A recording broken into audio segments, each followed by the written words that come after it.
Amazing. So, first of all, I'm grateful to all of you for doing for your tremendous work, for your huge efforts, and we're truly grateful for everyone. I had a chance to listen to previous presentations a little bit, so this is a truly huge contribution. So I'm a chaplain. I want to dive into detail. I work at one base, but I belong to, assigned to something else. But I has been a chaplain for many years. I have had the chance to train the very first group of Ukrainian chaplains, regardless of religion, and I trained them in Germany in Grafenwehr 2 years ago. I train them as per new standards. The chaplain profession is a new element of support structure for military personnel. In the United States, it has been a long tradition. George Washington himself had his own chaplain, and yes, indeed, it's a very old and historic structure. But I'm also a priest at Holy Andrew Cathedral here at Washington, Ukrainian Orthodox Cathedral. I have served there for the last 24 years, but today I wanted to emphasize that I don't speak on behalf of Pentagon, I don't speak on behalf of the United States of America, but I speak in the capacity of a priest who is rather experienced in a military context. So yes, reintegration is an essential element for every military. Starting from Vietnam War,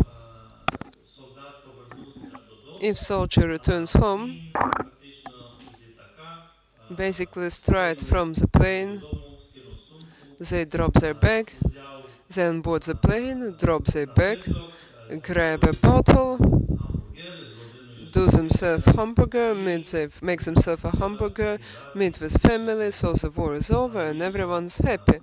So that's what people expected, but it happened in absolutely different way. We program, we train our military personnel, we tell them what to listen to, what to do, how to do, and it may seem that and uh, and even in sleep we remain vigilant and we scan our environment. And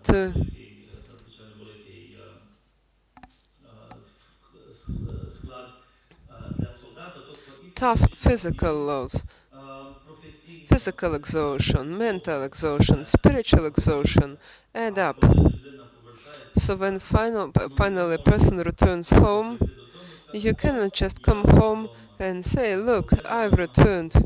You kiss your family, hug your kids, and life continues back to normal. No, it's not going to happen. It cannot be like this, because what happened is now a matter of past, and now everything's going to be different.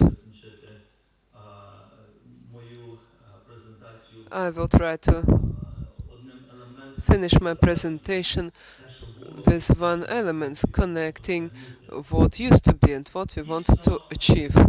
So indeed, reintegration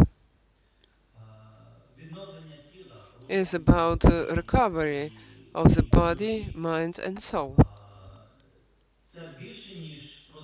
It's more than just um, just physical return. Bec- it's we care, no, we care about not just about military professional performing duties. It's a live human beings with feelings, emotions and values. We talked about moral injuries, and spiritual aspects are truly important indeed, because it's human ethos. It's something people have to, it's something that gives people hope and takes away fear. because for military, of course, personnel they are afraid, and but the physiosphere is dangerous because the threat increases. It means that we don't have, when we are afraid, our capacity deteriorates. This is the reason why people undergo constant training to shape proper expectations, to make sure that we're always prepared, because preparedness reduces the level of stress. So let's move on. Let's talk a little bit about protocols.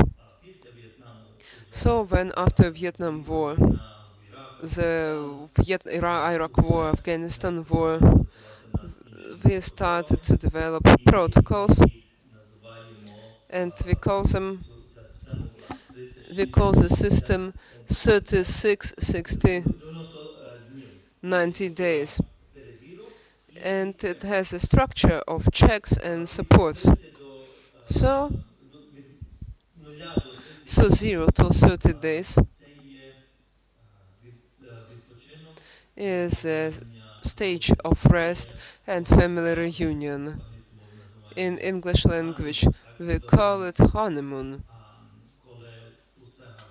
When everything is nice, everyone is happy, you spend time with your children, go for a walk and do all these nice positive things, meet your relatives, etc. Day 31 to 60 is adaptation period. Family tension starts to stabilize, and we offer counseling.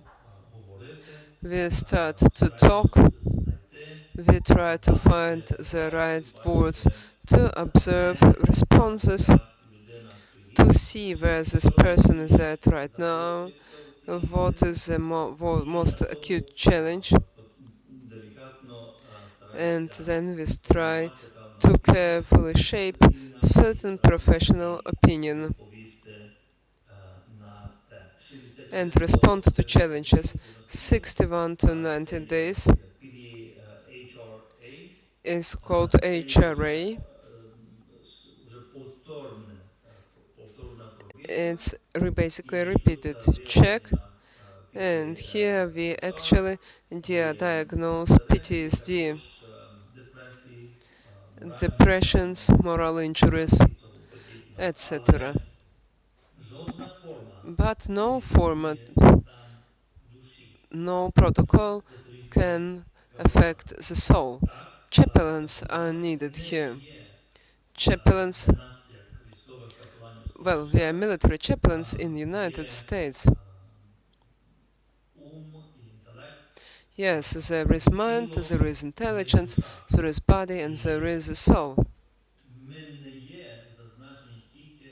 So we are not here just for the soul only, not just for spiritual things.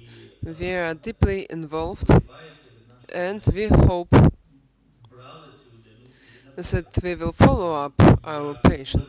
Like once I worked with the integration of servicemen returning from Iraq and Afghanistan, me and only I, it was a protocol, did one important thing. We always wanted people, soldiers, to have active physical charge.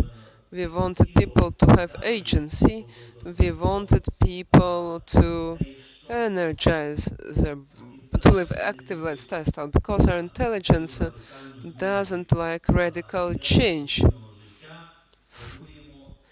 from extreme to calm setting. People are trained for frontline where all things that can go wrong definitely go wrong. So you cannot just return home and relax and say everything is okay. So the body remembers that yesterday you carried a heavy ammunition and gun, so it's very difficult for your body to switch from highly intense lifestyle to absolutely different calm lifestyle. I mean, physically, it's a great challenge. So we try to slowly recover and promote reintegration process. Reintegration process does not happen immediately. It requires a certain cool down period. So the first person, well, first of all, the role of chaplain.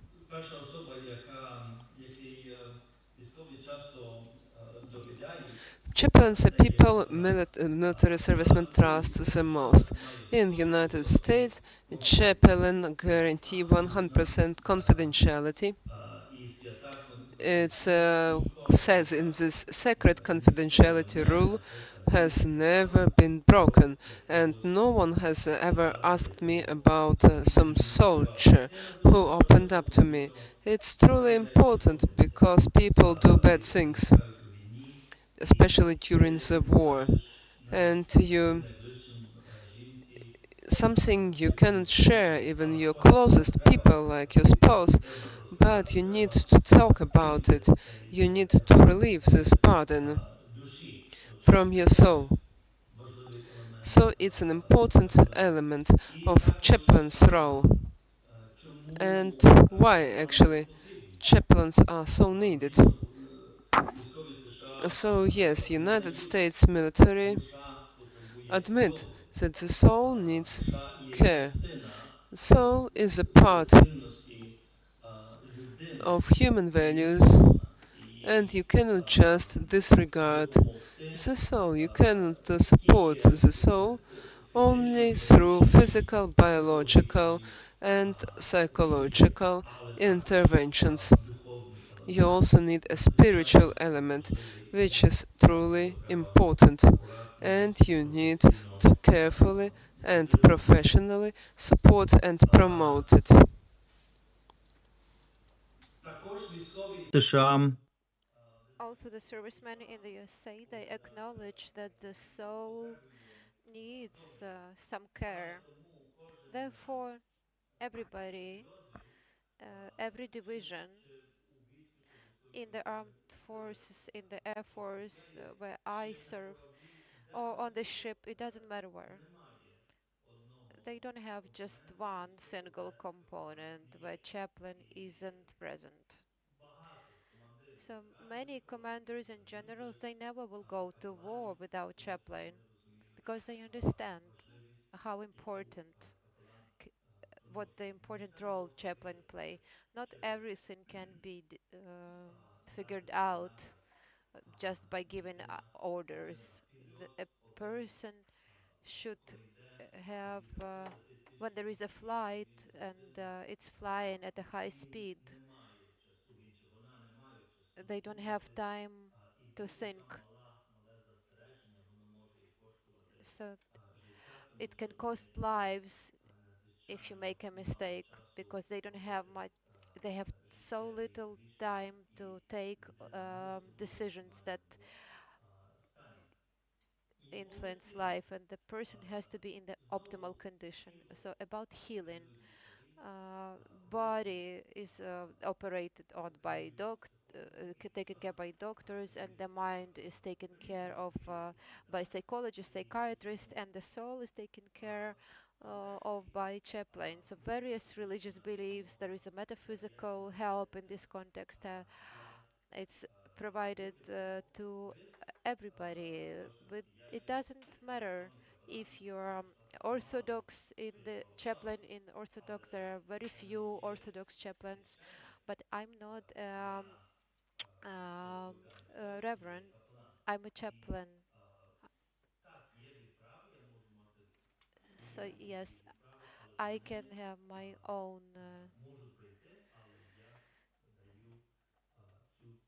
So basically, I provide this spiritual chaplain assistance, and chaplains they serve in this. There is a powerful element in this service, and of course, the natural message here is about returning back, and I would like to maybe keep. There was a family in a good context, there was a good life, beautiful life, and here the war comes. It's traumatic events, death, destruction, loss. You lose family members or your comrades on the battlefield. So, us as professionals, we can say in the USA that you need to bounce back. So, it's about coming back and to help them come back to something they used to have before. It's impossible to actually go back to what you had before because it will never happen again. All these events, the traumatic events that already took place between before the war and until now, it's a fragment of time. You can't really jump behind. But it's not about going back, but it's the principle of moving forward to a new place of power. So chaplains are the ones leading you to on this way, and they help you seek something better in your future, something within the context of what we have acquired. Your experience in the armed forces, you get a lot of leadership experience, how to work in the context of a smaller group, bigger group, and orders, how to manage the orders, and etc. And really seeking the meaning in this suffering, it make so chaplain helps you find it. Also, spiritual growth, good relationships, a new feeling of having a mission and resilience. This is how us chaplains we turn pain into power, and we teach soldiers to be not just the survivors, but to be somebody who is able to recover and to become better and more powerful and more strong than before. So, really, if you have any questions, uh, otherwise, I'm wrapping up and I thank you for your attention and for the work you do and for the organizers for this beautiful opportunity to talk to you. Glory to Ukraine. Thank you, Volodymyr. Please applause Volodymyr to thank him for being with us and for his work and for sharing the protocol he has.